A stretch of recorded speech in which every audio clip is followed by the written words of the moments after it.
అందరి సభ్యుల్ని నేను కోరుతున్నాను, మీడియా ముందట నోటికొచ్చినట్టు మనం మాట్లాడడం వల్ల మనల్ని మనం దిగజారుస్తూ ప్రజల్లో చెడు పేరు తీసుకొస్తున్నాం అనేది ఆలోచించాలి.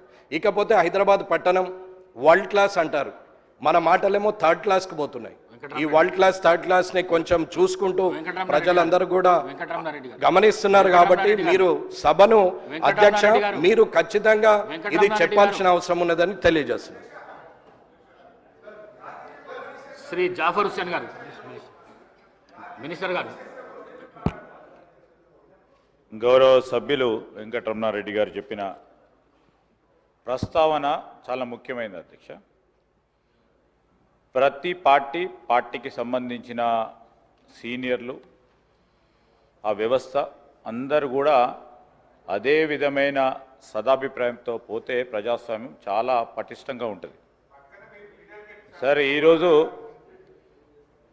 వారు అనుభవం గల నాయకులు అధికార పక్షంలో ఉండి అనేక సందర్భాల్లో కూడా నేను చెప్తా ఉన్నప్పటికీ ఈరోజు ఎవరు మాట్లాడినా తప్పేమంటున్నాము సార్, ఎవరు మాట్లాడినా తప్పేమంటున్నారు. ఆ ప్రస్తావన సార్, ఆ ప్రస్తావనకు సంబంధించి వెంకటరమణారెడ్డి గారు చేసిన ప్రస్తావన గురించి నేను ప్రజాస్వామ్యానికి సంబంధించిన అంశం విషయంలో వారు కూడా ఒక హెల్దీ ప్రాక్టీస్ని చేసుకోవాలని వారు కోరిరు.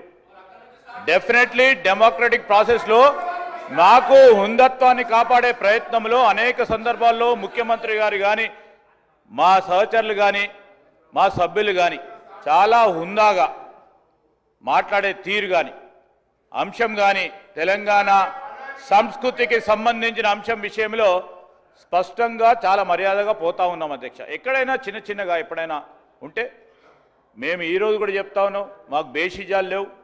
ఒక గౌరవ సభ్యుడు చెప్పిన అంశాన్ని కూడా దృష్టిలో పెట్టుకొని ముందుకు నడుస్తాం. అదేవిధంగా వారు కూడా నడవాల్సిన అవసరం ఉంటుంది. గౌరవ సభ్యులకు సంబంధించిన పార్టీ సభ్యులకు సంబంధించి సీనియర్ నాయకులు ఉన్నారు, వారు కూడా వారి నాయకులను మొదటగా మర్యాదగా మాట్లాడే ప్రస్తావన తీసుకొస్తే కూడా బాగుంటా ఉండే. నేను నిన్నగా సార్ వారిని అంటా ఉన్నా, ఈరోజు ఈ గౌరవ సభ్యులకు ఈరోజు ప్రస్తావన చేసినప్పుడు మీ పార్టీ సమావేశాల్లో నా వెంకటరమణారెడ్డి గారిని కోరుతా ఉన్నాను, మీ పార్టీ సమావేశాల్లో మీకు సంబంధించిన మీ సీనియర్ నాయకులను కూడా కోరండి. First put your house order in first కేసులో, దాని తర్వాత ప్రస్తావన తీసుకొద్దాం, 10 మందికి చెప్దాం.